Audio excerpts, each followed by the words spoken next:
ने पूछे, कौन अहीं भला ने पूछे, कौन अहीं बुरा ने पूछे, मतलब थी निस्बत सौने अहीं कौन खरा ने पूछे। અત્તર ને નીચોળ્યા પછી કોણ ફૂલોની દશાને જોવે, આ તો સંજોગો સૌને ઝુકાવે છે, એટલે તો લોકો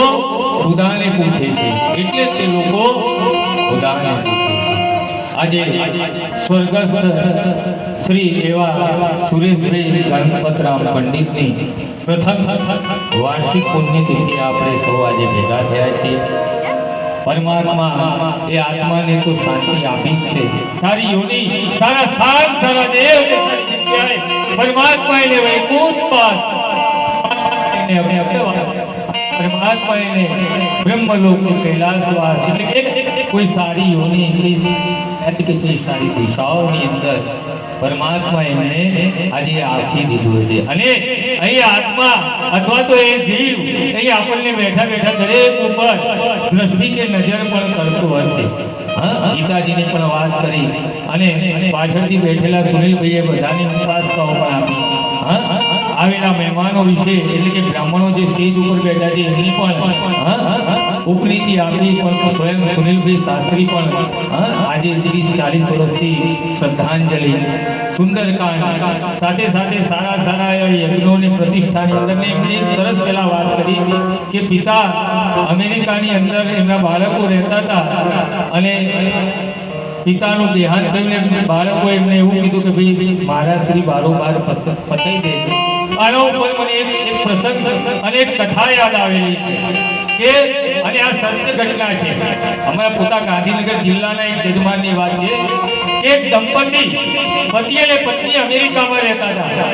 થોડા નજીકના ટાઉનની અંદર નજીકના શહેરની અંદર પિતાના એટલે કે દીકરાના માતા અને પિતા વાસ કરતા હતા અને આ બાજુ એની પત્ની અને એના માતા પિતા પણ સાથે રહેતા હતા। થયું એવું કે થોડા સમયની અંદર આ પતિ પત્નીની લગ્નની વર્ષગાંઠ આવી। વર્ષગાંઠ આવીને સવારમાં પતિની આગળ પત્નીએ કહી દીધું કે આજે આપણે લગ્નની વર્ષગાંઠ છે, આપણે આજે કોઈને આમંત્રણ આપવાનું નથી તમારા માતા અહીં કોઈને આમંત્રણ આપવાનું નથી, ફોનને પણ સ્વિચ ઓફ કરી દેવાનો, આપણે બંને એકલા જ રહીને અને આપણી આજે લગ્નની વર્ષગાંઠ ઉજવી છે। અને સમય એવો થયો કે સવારનો 11-12 વાગ્યાનો સમય અને દીકરાના પિતા એ ડોરબેલ વગાડે છે અને આપણે તો એ સ્વિચ આવે પાડી એટલે દેખાય નહીં, પણ ત્યાં તો શું સ્ક્રીન હોય ડિસ્પ્લેની અંદર જઈને દીકરો જોડેથી કે મારા પિતા મને કદાચ શુભેચ્છા આપવાની આવ્યા છે, પણ પત્ની પાછળથી અપોટો કરી કે ના મેં તમને ના પાડી હતી ને કે આજે આપણે કોઈને એન્ટ્રી આપવાની નથી। પિતા અડધો કલાક સુધી ડોરબેલ વગાડતા અને રાહ જોઈને પાછા પરત જતા છે અને થોડીક ક્ષણો બાદ એટલે કે મધ્યાહન બપોરના સમયે દીકરીના પિતા એ આંગણે પધારે છે અને ડોરબેલ એટલે ફરી પાછા દીકરીને જોવે છે તો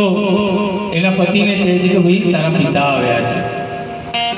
પત્ની આગળ વાત કરે છે કે પત્ની રોતી રોતી કહે છે કે મારા પિતાને કદાચ તકલીફ હશે, એટલે પ્લીઝ ડોરને અનલોક કરીને આપો, એનો દરવાજો આપો ને, એટલે કે તે પ્રોમિસ આપણે લીધી સવારમાં એકબીજા પ્રત્યે,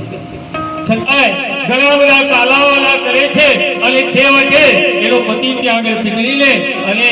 આ એની પત્નીના માતા પિતા એટલે કે પોતાના સાસુ અને સસરાને એન્ટ્રી આપે છે, આવ ભગત થાય છે, આશીર્વાદ આપે છે અને ત્યાંથી પાછી વિદાય લે છે।